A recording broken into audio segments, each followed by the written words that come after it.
Yo, growing a business is kind of tricky right now. Supply chains are squeezed, tariffs and trade policies are dynamic, and cash flow, it's tighter than ever. You need clarity to come out on top. Without it, you risk falling behind. If only you could hop in the DeLorean and see the future, right? Thankfully, there's NetSuite by Oracle. NetSuite has real-time forecasting to help you move ahead with confidence. This is your AI-powered business management suite and the #1 cloud ERP. Trusted by over 42,000 businesses, NetSuite brings accounting, financial management, inventory, and HR all under one roof. It's your single source of truth, giving you the data and control you need to move quickly. And with AI built in, you can automate the busy work and focus on strategy. NetSuite helps you see what's stuck, what it's costing you, and how to pivot fast. If I were running a business with a lot of moving parts, I'd use NetSuite for full control over everything. Tame the chaos with NetSuite. If your revenues are at least in 7 figures, download the free ebook, Navigating Global Trade, 3 Insights for Leaders at netsuite.com/SPI. That's netsuite.com/SPI. The perfect product launch. It's the goal for every brand marketer. High heat, fast sellout, and fans posting recipes like trophies. What do Sydney Sweeney's soap drop, Taylor Swift's tickets, and your next launch have in common? Well, they're not bought, they're bragged about. Fanfare turns your drop into a moment. Fanfare cues real fans, blocks bots, and builds launch experiences worth screenshotting. Want hype without the heartbreak? Get Fanfare's 5-step hype drop playbook with our proven success formula and make your next launch unforgettable at fanfare.io/playbook. Again, fanfare.io/playbook.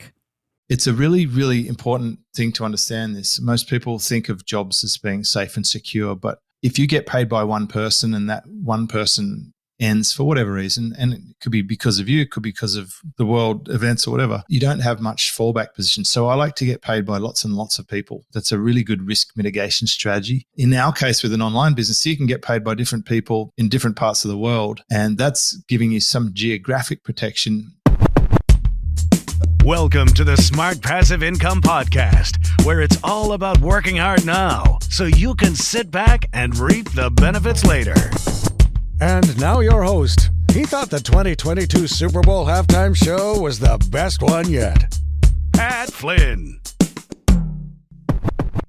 With running your own business, legal questions always come with the territory. Like, can I use this contract or agreement? What do I do if a client doesn't pay? Am I even structured the right way for taxes?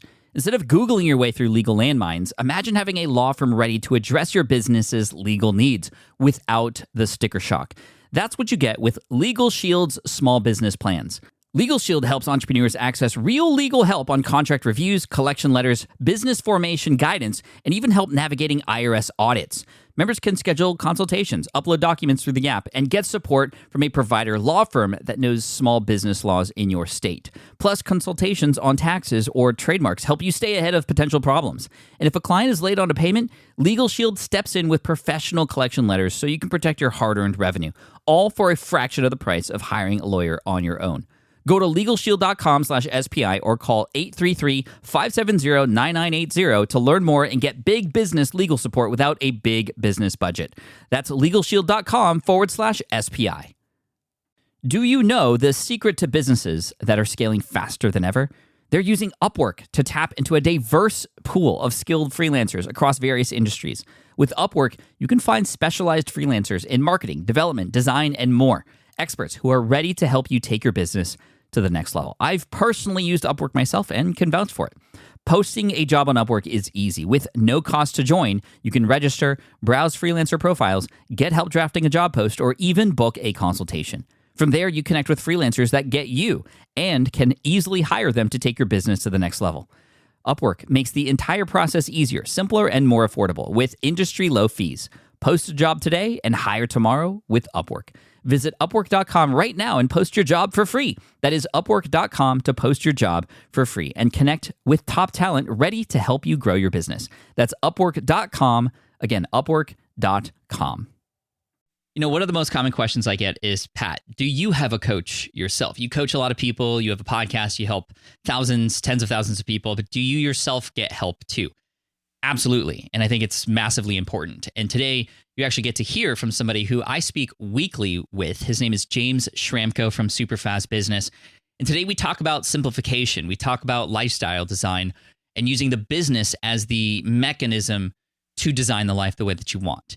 And we go through a lot of James's history and how busy he was, how much he was grinding, how much he was getting close to burnout, and what he's done recently to reshape where he puts his time and where he puts his energy. We also discuss a lot of really interesting and for many of you watching or listening to this right now, brand new business models that you might be able to use that are actually quite simple once you zoom out and see how it all works. And so we talk about that and a lot more today.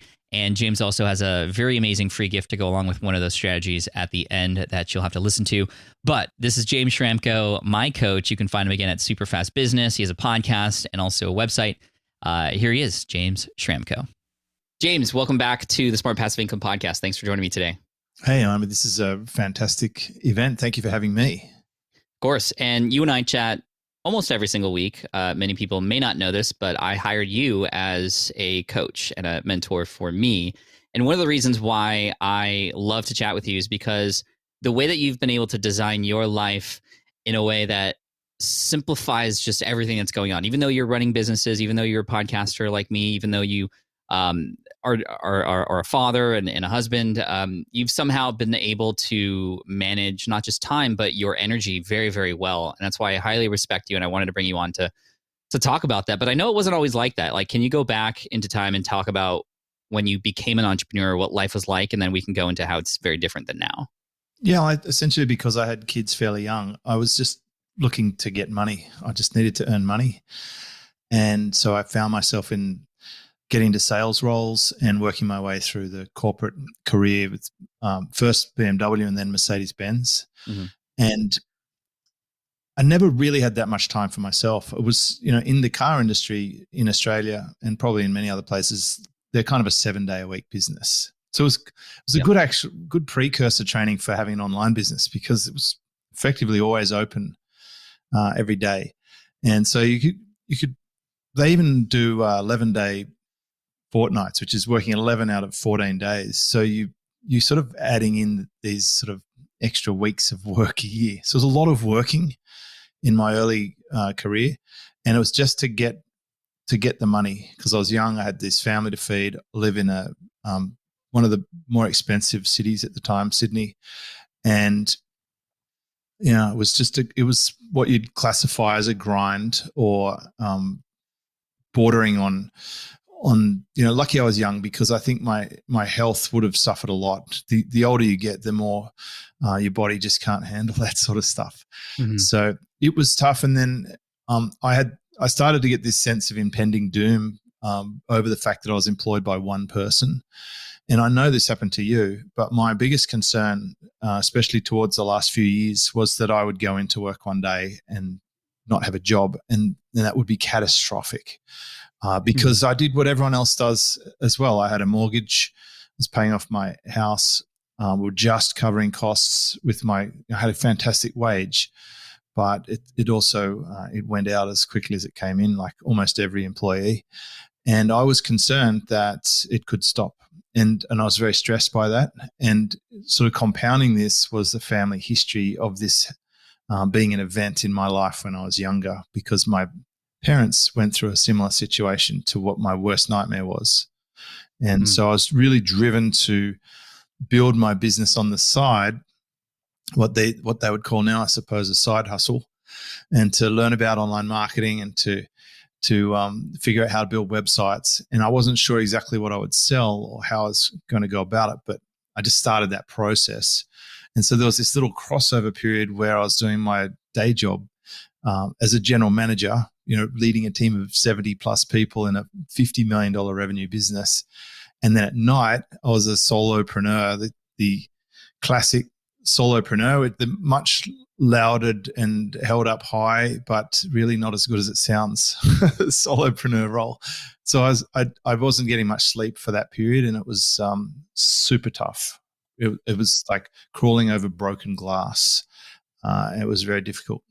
And then based on your history of your work with BMW and the car dealership, I'm sure that you brought a lot of that hustle into the web design space and what you were doing there.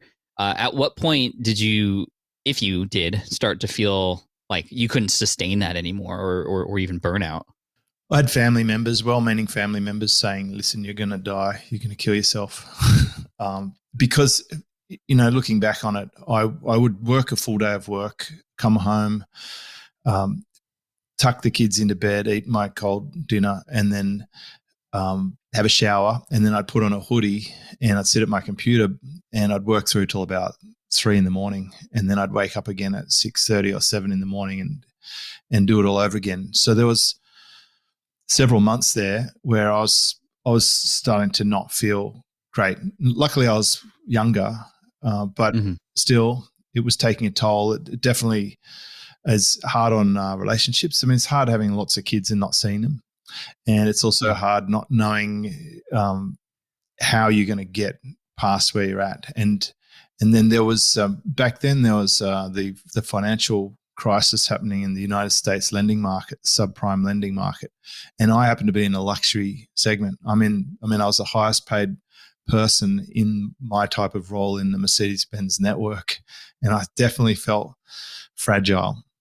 And then ultimately, what made you decide to go full-time online? Did you end up quitting, or did you end up getting fired like was your nightmare? I didn't get fired, even though I had virtually made my role redundant.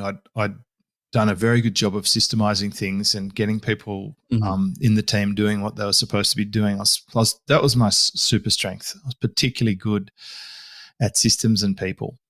And I don't know if you follow Gino Wickman. You've probably even had him on your show at some point, but he talks about how only 10% of, 4% of people should be entrepreneurs, and only 10% of them can actually be integrators and visionaries. So I had this rare skill set of being able to sell and having creative ideas, but also being good at organization. So I immediately recognized when I went online, there was a lot of people who were extremely weak in especially the team building and leadership stuff and strategy and handling big responsibilities.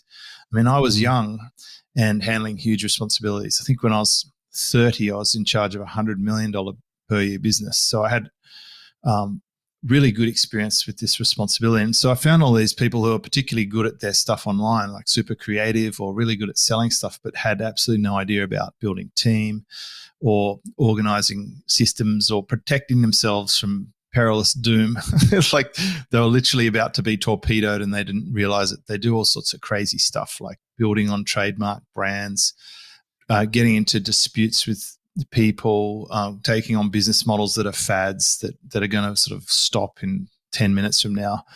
And so I found that as I was helping my clients with their website stuff, which was my first sort of avenue of income, affiliate marketing, that there was a need for this. And so I was pretty early to create a community. I think my first year out of quitting my job, I was able to build community. But the way I got out of my job, to answer your question, was I set a trigger. My goal was to match my income. As soon as I could match my income from my salary with my online business, then I would leave the job. So I actually ended up handing in the keys to my 2 cars and saying thanks very much, but I'm on my own now. And looking back, it's actually frightening to think that that happened. It was one of the scariest things I've ever done in my life. I was grateful that I didn't get fired, but it was definitely a huge risk because I knew the owner was half out the door. And a few years later from when I left, they sold the business. So, I'm not sure if I would have survived an ownership change anyway. But in hindsight, it's a really, really important thing to understand this. Most people think of jobs as being safe and secure, but if you get paid by one person and that one person ends for whatever reason, and it could be because of you, it could be because of just the world events or whatever, you don't have much fallback position. So I like to get paid by lots and lots of people. That's a really good risk mitigation strategy. Get paid by plenty of different people. In our case, with an online business, you can get paid by different people in different parts of the world. And that's giving you some geographic protection. And then, of course, from a business model perspective, I like to get paid for different product lines. I've got a few different ways that I get paid. Of course, you and I speak. That's one of the sort of product lines of mine. And then I do revenue share deals, which is my new most favorite thing, and we should definitely talk about at some point. And then I've got my sort of core membership programs and remember when we spoke, I think it was back in 2013, I was very enthusiastic for you to get a membership, Pat. I thought that you were basically the most perfect person on the planet to start a membership. And I'm glad you did. It took 7 or 8 years to finally get around to doing it. But I remember that conversation because you have a business model that is primarily also a membership with Superfast Business. And we talked about that the last time you were on the show 4 or 5 years ago. And of course, since then, a lot has changed. The world has changed. The way business is done has changed. But what hasn't changed is the fact that I know that you've been very purposeful with what you allow to kind of come into your life and what you say no to. What do you use now as like a barometer for where you spend your time and how you've been able to design your life the way it is? So it's about shifting priorities. Like partly it's because of aging. I mean, like say just as a man, when you're young, you want to prove to the world that you're the king and that you need to find a good mate and be attractive to the opposite sex. And I think you need to show other people that you're impressive with fancy things and stuff. And I do see a lot of this culture online. But for me, I kind of grew out of that. Once I achieved competitive notches on my belt, so to speak, I got the top salesperson award and the top sales manager award, and I got my own business. And then I don't know, other things took priority. So for me, things like relationships, I wanted to have time with my children. I want to surf every day. I didn't used to surf until about 8 years ago. So this is a more recent thing. And that's been probably one of the greatest teachers in my life, because you have to carve out time to do that. It's going to take you an hour a day and sometimes more. My favorite place to surf these days, it's a 3-hour round trip from when I leave to when I get back.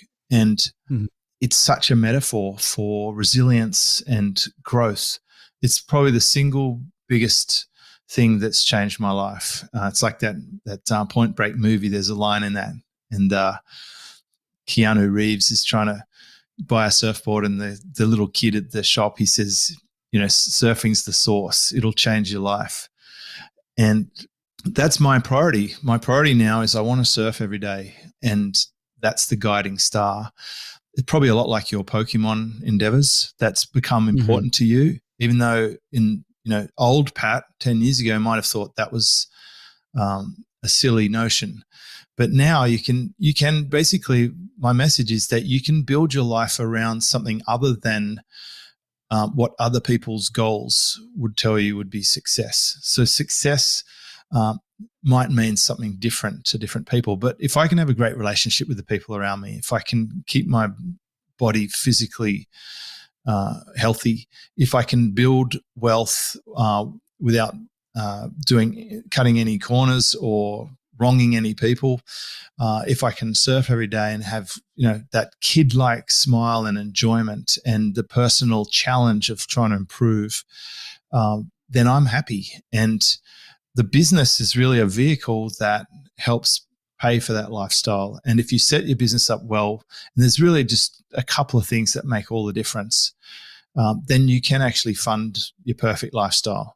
Once I coined this sort of expression of wealthification, but it's this kind of process of having a wealthy life where your business is working to your commands rather than you being commanded within someone else's business, which is the traditional way most of us start.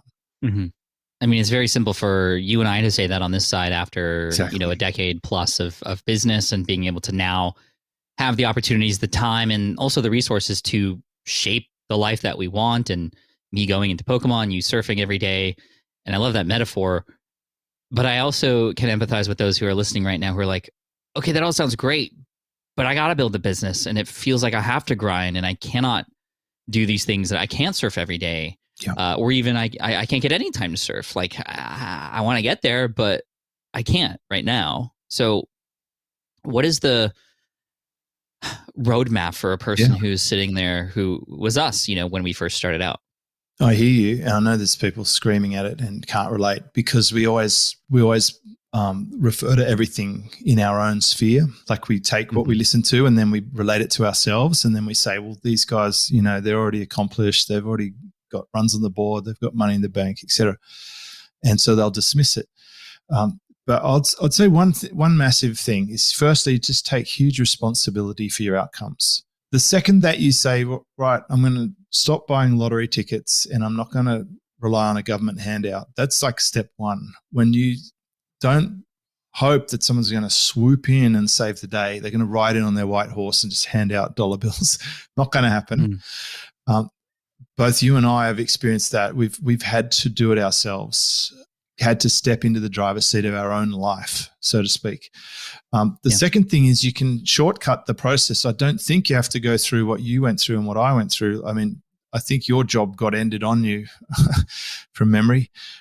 In my case, I didn't have a me in my life to help me. I had to figure it out. I was probably in the wrong country to try and learn this stuff quickly, because all the American market was way ahead of us for the online space. And there was just no one to talk to.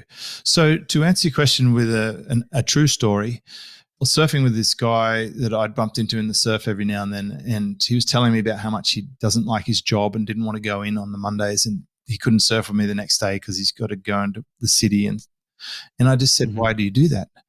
And he said, what else would I do? And I said, well, let me tell you about this. So I actually found out what he's good at. And then I saw where he might plug into my network of people who have problems that he could solve. And then we just I just pulled up a note thing on my computer screen. I just wrote down the steps that he would have to take. And it wasn't too many steps, but the first step was for him to read a resource that would give him a codec for being able to offer a service. So to understand how, what sort of service he would offer and how he might communicate it. The next thing was to work on being able to join up with people who have the problem that he solves. So I was able to make introductions in this case because I had lots of people with the problems that he solves in my network. And so he sort of skipped the whole need for a website or any of that stuff, PayPal or cart, the whole bit. All you need is the ability to solve a problem and then to be able to go and connect with the people who have that problem.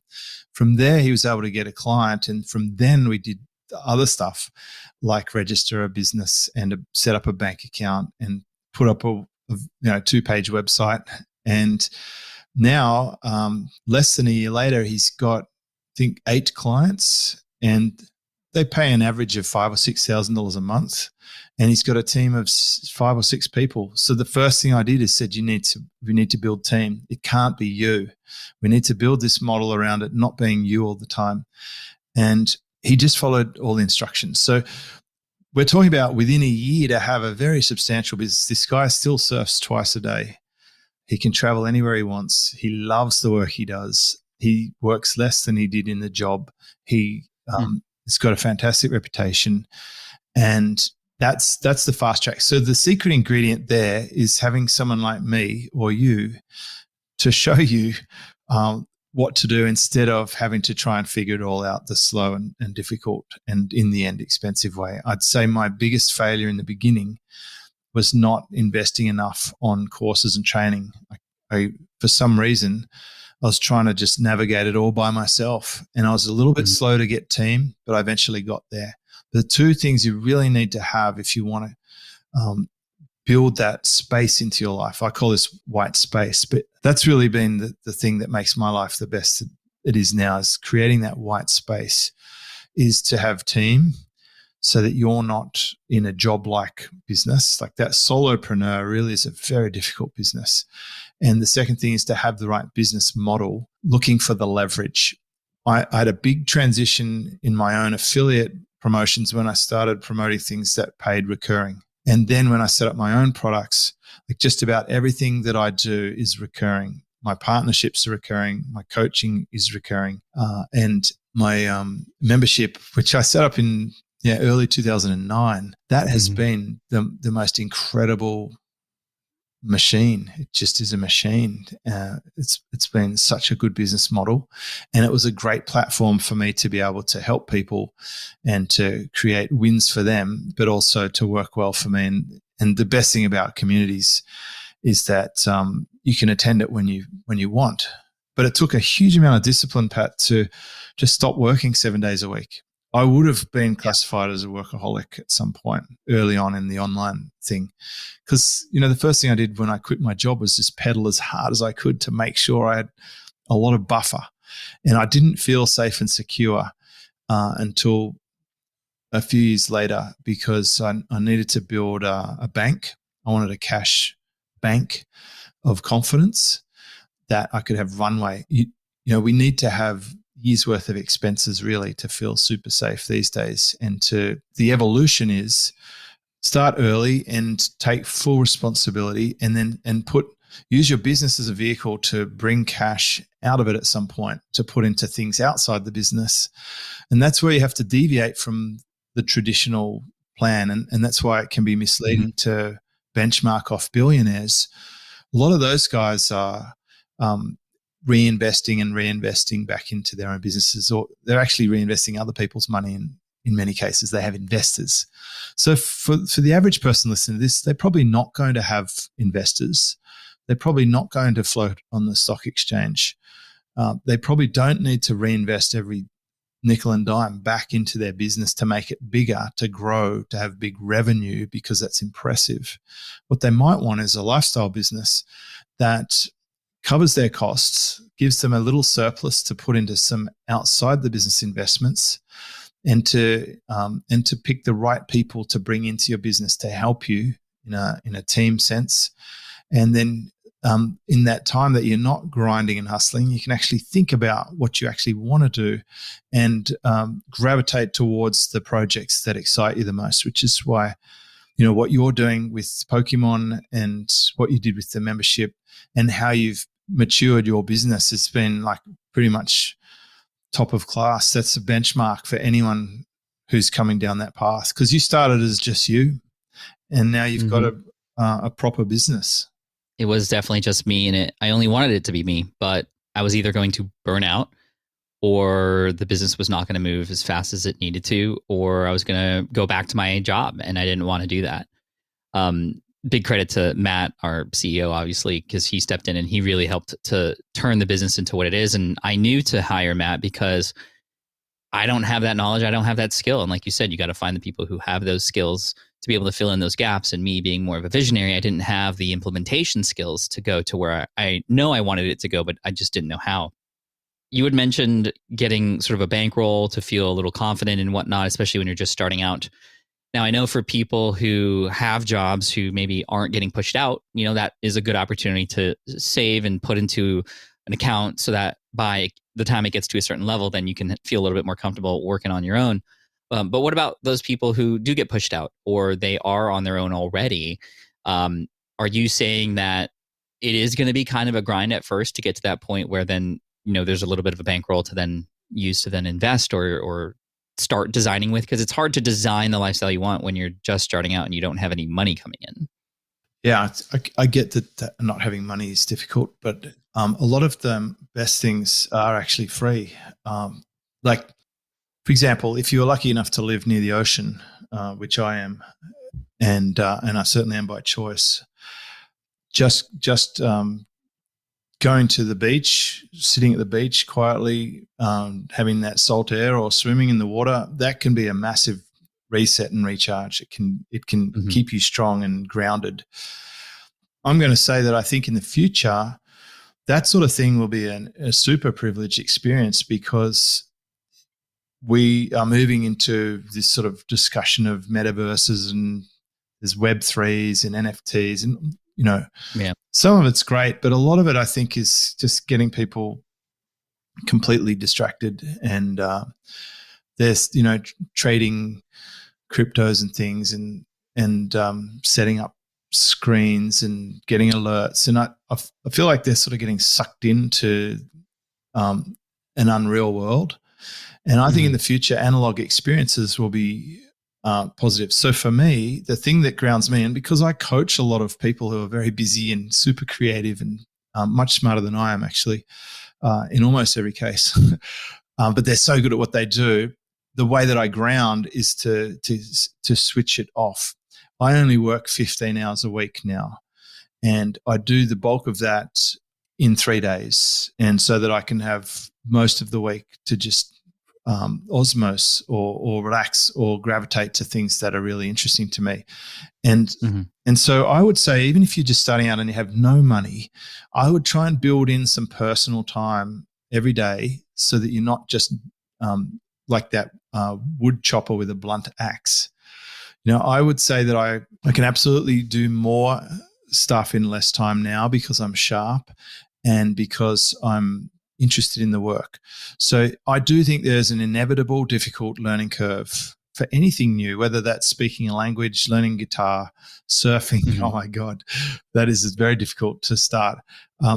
However, if you commit to that, and that's been the best thing for me to reconnect with my own audience, going through something from scratch and learning that from the start has been super humbling and also informing. It's helped me understand where people are at. I could look at Kelly Slater and think I'll never be as good as him or whatever, but my goal really shouldn't be to be as good as him.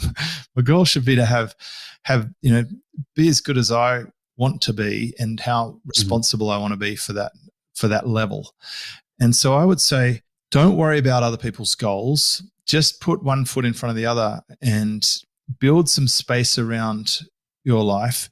If you don't have a lot of money, then find people with money. You can do things like triangulation deals. I'll tell you about this situation I had once. I used to speak from stage occasionally, and like about 10 years ago, I think I was offering people to come to my workshop, and it was a few $1,000s. And a lady put up her hand and she said, "What if I want to come to the workshop, but I don't have any money?" And I said, "Well, do you have time to come to the workshop?" She said, "Yes." And I said, "Well, your goal then would be to look around the room here and find someone who has the money to come to the workshop and would like to learn the things that I'm teaching, but doesn't have the time to come to it. And maybe they can sponsor you to come to the workshop."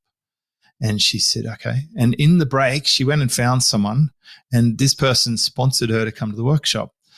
He paid for her to come to the workshop. And I suggested that she comes to the workshop and applies what she learns on his business that exceeds the value of what he puts towards the workshop. And she turned out to be a lifelong customer, which was great. And she didn't have the money. And that's exactly how I learned marketing in the first place. I went to, when I was working in the dealership, I went to a smash repairer or panel shop, a car repairer. And I said, "Listen, I can help you grow your business, and I'm going to need some materials for it. So if you could buy me these resources, I will go through them and then I'll apply them to your business." And I bought several $100s worth of Dan Kennedy books at the time. And then I wrote up a plan and I did the marketing ideas and the strategy stuff and rewrote copy and stuff for this smash repairer. And in the end, I ended up helping them get a Mercedes-Benz repair license, which was really worth millions of dollars per year through my connections with the network. So it turned it into a good investment. But these are creative ways, and this is taught by Jay Abraham, by the way, just to credit the original source where I learned about these sort of barter deals. You don't need money, and a lot of entrepreneurs don't use their own money in business investments. You just need people who have money, or you need to have an offer that's interesting, and you have to be trustworthy and somebody who someone would feel comfortable is actually able to help them solve their problem or bring value to the table.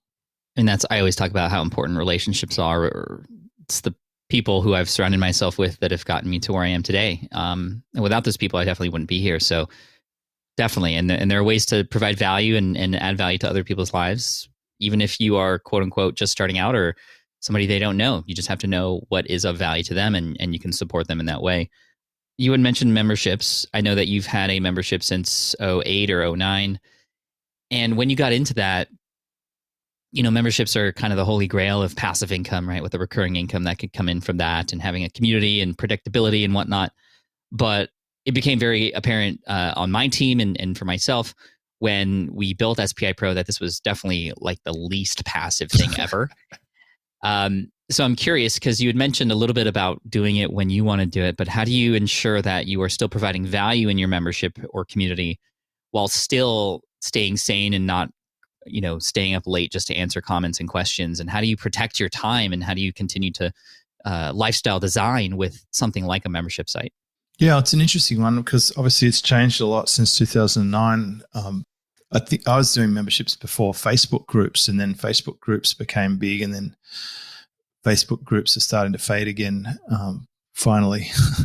So, I don't have any community managers in my membership, and I don't have a bazillion customers. So I think has a lot to do with what does value actually mean for a customer.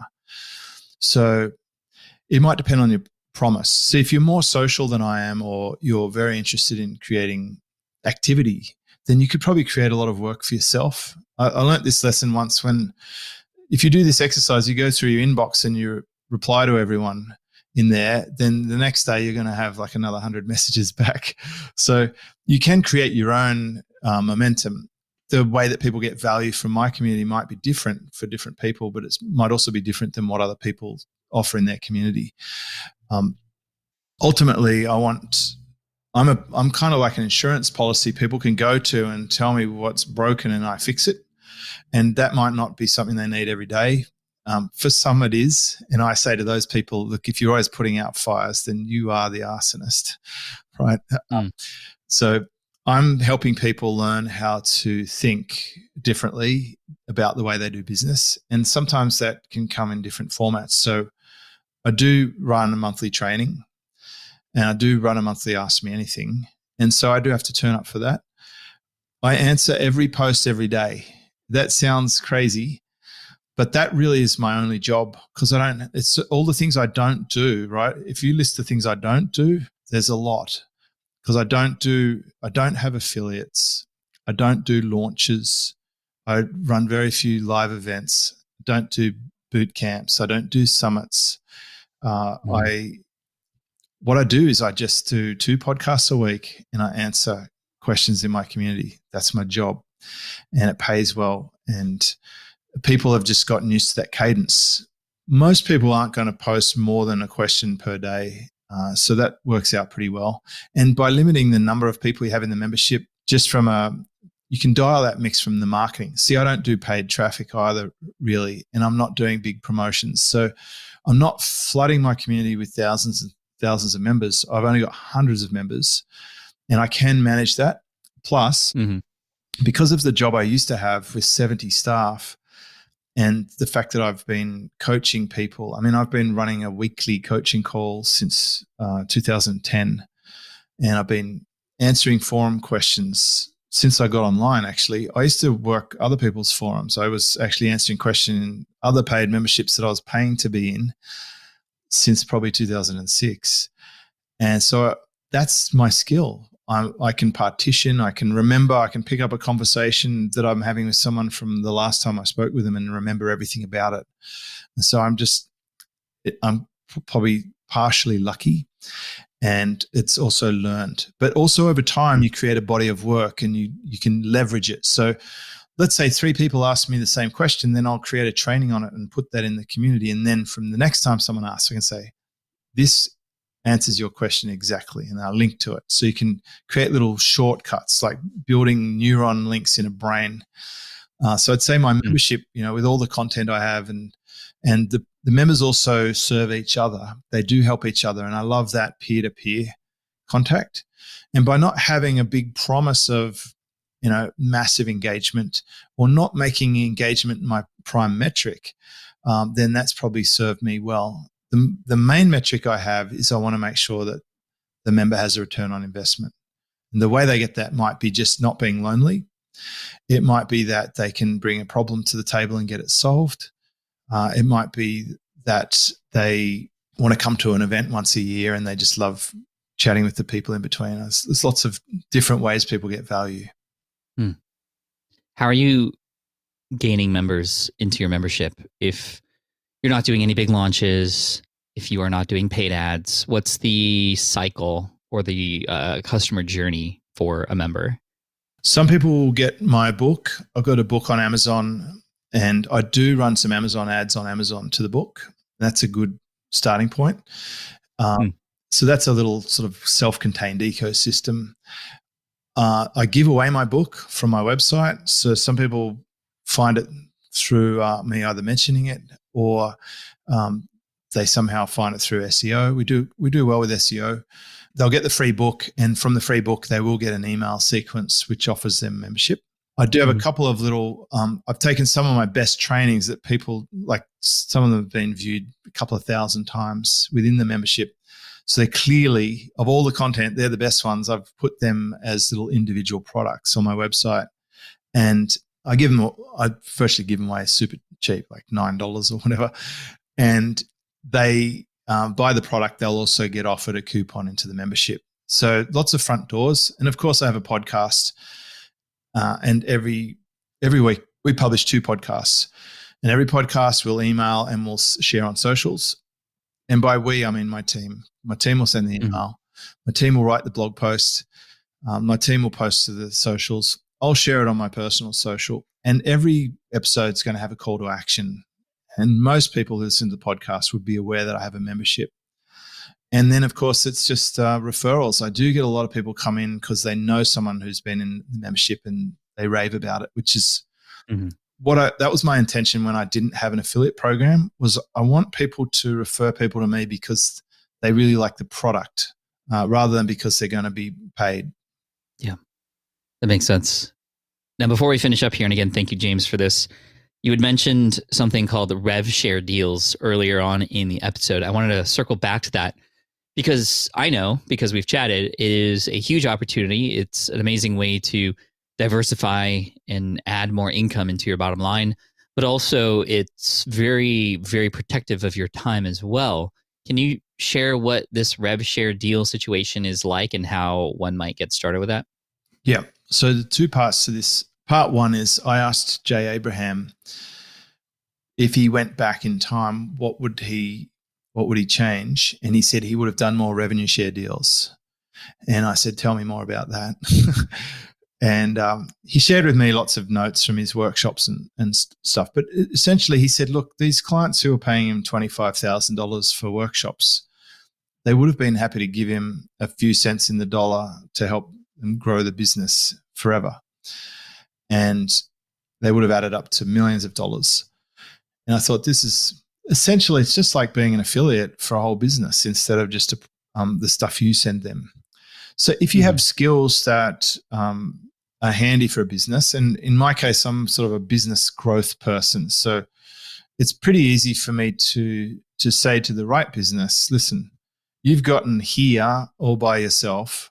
If I can take you past here, would you share some of that excess with me? Let's say they make, for every dollar they make, if they keep 90 cents and just give me 10 cents, and they might say, well, that sounds pretty good. We'll pay you 10 cents in every dollar that we don't currently make if you can get it for us. And that's basically how they work. Now, sometimes I'll do it from startup, like my friend in the surf. I might say, listen, I can help you grow this business from absolutely zero, and I'd like a small percentage of it. And for that, in his case, I've basically just completely removed the need for him to do any marketing whatsoever. Just joined him straight up to the end user. And I've given him all the guidance and knowledge of the market, and I help him grow his team, and he's just loving it. So it's been a fantastic partnership. So it's basically, who can you do a yin yang relationship with? It's like your Matt, right? He's a good example where he brings something to the table that you are not necessarily that keen on doing, or in some cases, it's not your super strength. And then you work together. So there are lots of ways that you can do this. But if you were to think about the fact that these deals can often be sort of lifetime deals, they go for a long time. The way that they end usually is if you don't like it, you can end it. Just give notice. But if they don't want to continue, they can usually just buy it out. So you just put a buyout clause in there. And I think this is one of the easiest ways for someone to get started if they have a strong skill, and especially if they're an agency or service provider. You might opt to get paid on performance versus a retainer. And that's really the big shift in thinking. And the benefit that I've found is that versus just a straight coaching fee, if I'm getting paid on the upside performance, it means I can do more things with that client. I can email for them. I can distribute them through on my social channels. I can put them on the podcast more often with their own series.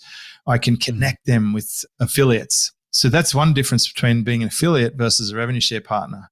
If you're a revenue share partner with a company, even on a smaller percentage, but you bring them 50 affiliates, then they're going to grow much faster than if you are competing with the affiliates as an affiliate. Right.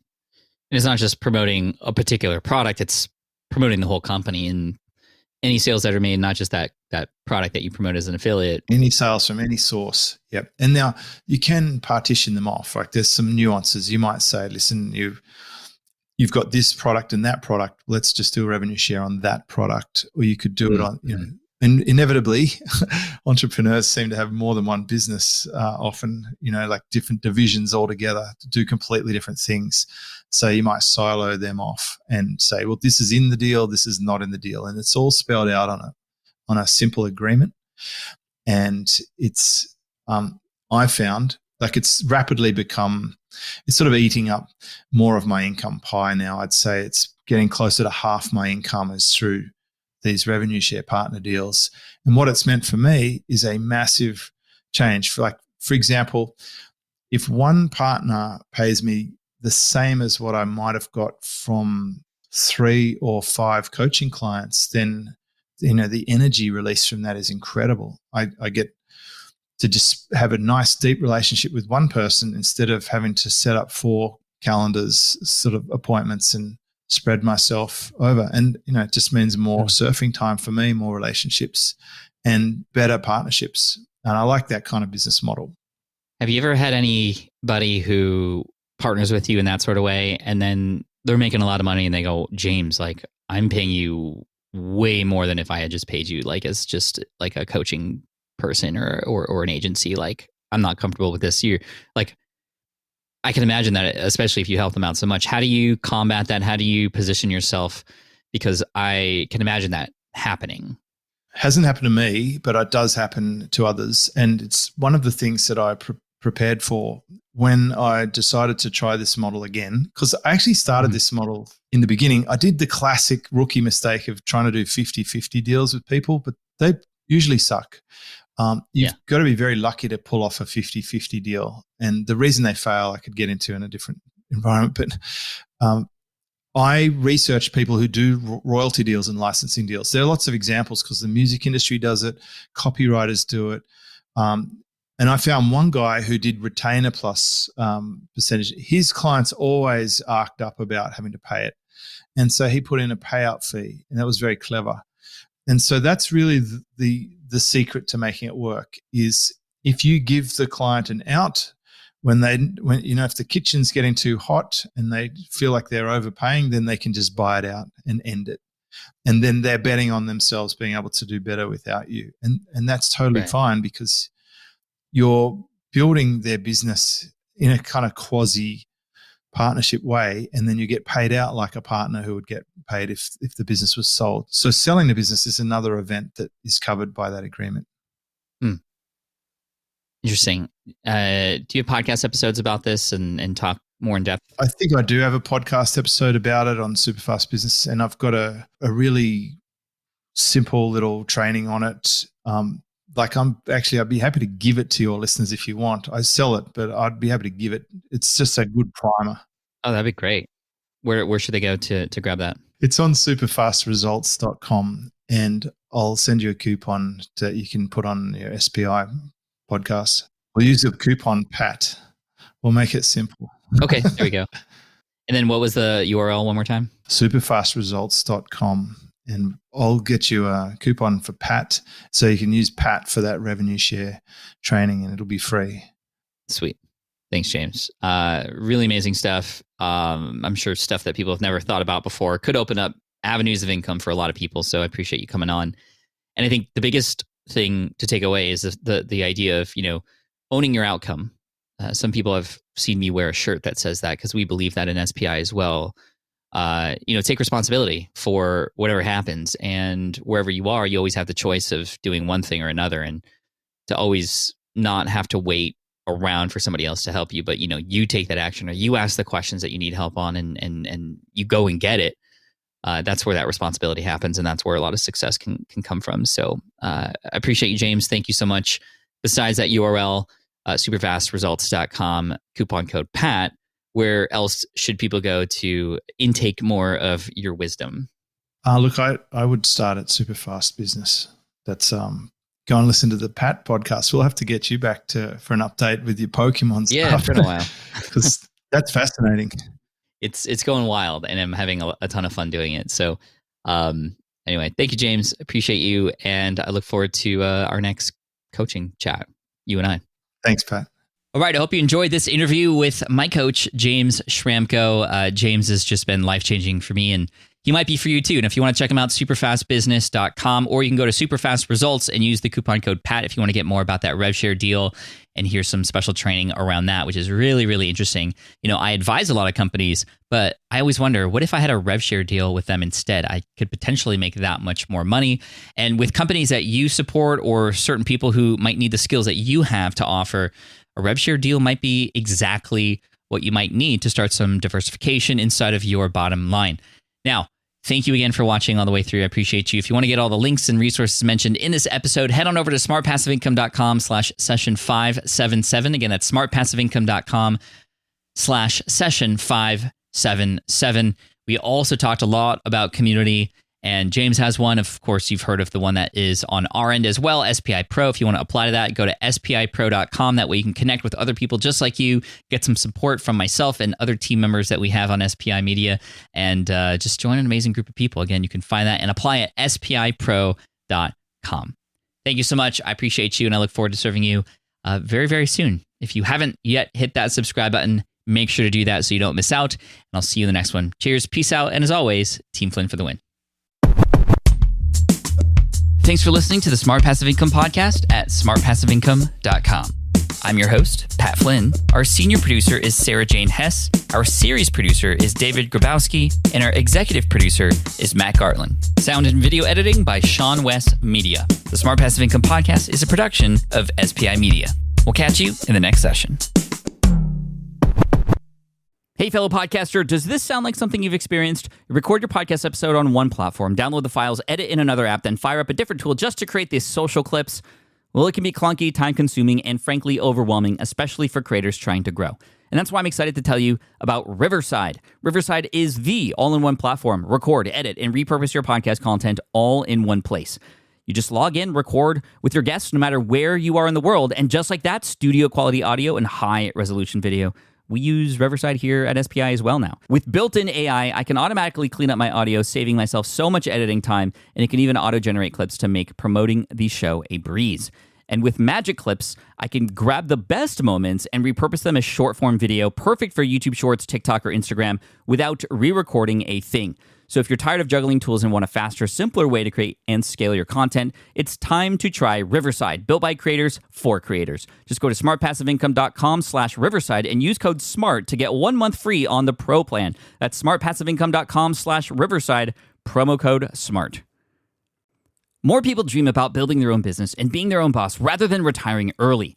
But a majority of them never even take the first steps to register the business. Why? Because starting a business can feel overwhelming. With legal forms, paperwork, finances, it's a lot. And that's where Taylor Brands comes in.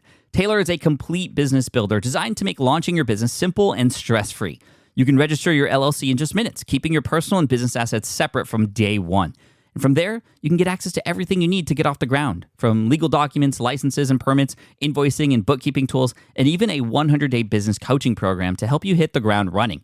You'll also get a free personalized business plan, branding tools, and so much more. And of course, our listeners get an exclusive 35% discount to get started. Just head to taylorbrands.com/SPI. That's TAILORBRANDS.com/SPI. Stop dreaming, start building with Taylor Brands.